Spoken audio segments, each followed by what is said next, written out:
বন্ধুরা, আমাদের এই আম গাছের এখানটা একটা শালিকের বাসা রয়েছে। তো বাচ্চাগুলো না ফুটে গেছিলো, এইটুকুনি বুঝতে পেরেছি আমি। এখন হঠাৎ আজকে দেখছি বাজ পাখি এসেছে। পাখিগুলো অনেকক্ষণ ধরে ঘোরাঘুরি করছে আর চিৎকার করছে, আমি বুঝতে পারলাম না কী হলো কেসটা। এখন দেখি বাজ পাখি এই ঘোষলা থেকে বেরিয়ে এই যে নারকেল গাছে বসে আছে, দেখতে পাচ্ছেন আপনারা?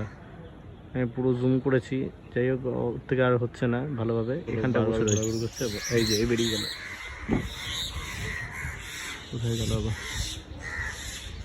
কাকও এসে গেছে কতগুলো, এই যে বসে আছে।